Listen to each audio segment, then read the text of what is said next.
Hello everyone, आज हम बात करेंगे कुछ कॉमन मिस्टेक्स की बेसिक टू एडवांस इंग्लिश जो हम बोलते हुए हमेशा गलती करते हैं। इसे हम समझेंगे एग्जाम्पल से।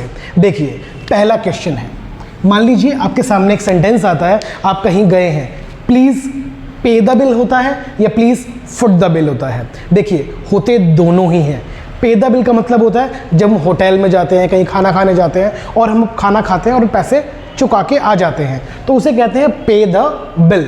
लेकिन कई बार क्या होता है कि खाता कोई और है और बिल हमें चुकाना पड़ता है, तो उस कंडीशन में हम कहेंगे foot the bill. Foot the bill का मतलब है कि भाई खाया किसी और ने और चुकाया किसी और ने। तो हमेशा याद रखिएगा कि अगली बार जब भी आप रेस्टोरेंट जा रहे हैं तो आप बिल पे कर रहे हैं कि बिल फुट कर रहे हैं। If you are paying the bill then it's fine, pay the bill, otherwise it is foot the bill. इसी तरह सेकंड एग्जाम्पल भी देखिए, आई कम हेयर डैश। अक्सर बच्चे इसमें गलती करते हैं। मैं आपको 4 ऑप्शन देता हूं, on foot, on feet, by foot और बाय फीट। देखिए, ऑन फुट, मेरे जैसे साधारण से लोग वो क्या करते हैं, जब चलते हैं तो ऑन फुट चलते हैं। सर ऑन फुट का मतलब, फुट का मतलब तो एक पाँव होता है। बच्चे बिल्कुल ठीक वैसे ही जिस प्रकार हम चलते हैं ना, तो हमारा एक पैर हवा में होता है और एक ज़मीन पर होता है। कभी भी नोट करके देखिएगा, याद कीजिएगा, पता लगेगा। उसे हम कहते हैं ऑन फुट।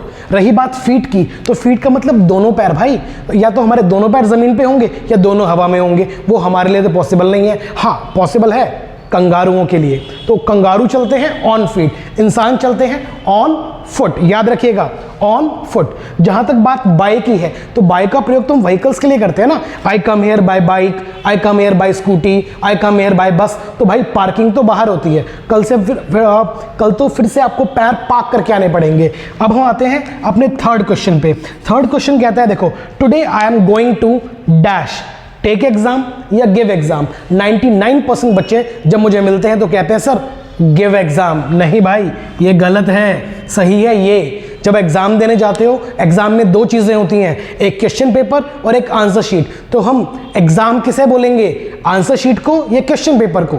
बिल्कुल सही, क्वेश्चन पेपर को। तो क्वेश्चन पेपर तो हम लेते हैं ना, तो लेना होता है टेक। तो आज से हम क्या बोलेंगे, आई एम टेकिंग एग्जाम। जो एग्जामिनर है वो एग्जाम गिव कर रहा है। लास्ट क्वेश्चन पे आते हैं। देखिए, last, please dash throw me a party और गिव पार्टी। हम अक्सर क्या बोलते हैं, भाई साहब पार्टी दो ना, please give us party, please give me party. ऐसा नहीं होता है। जब हम पार्टी किसी और से मांगते हैं तो हम कहते हैं please throw me a party. सुनने में अजीब है, बट यही सत्य है, यही सच है। तो इंग्लिश की इन कॉमन मिस्टेक्स को हम अगली बार गलती नहीं करेंगे और हम इन्हें अच्छे से सीखेंगे। Thank you and follow for more.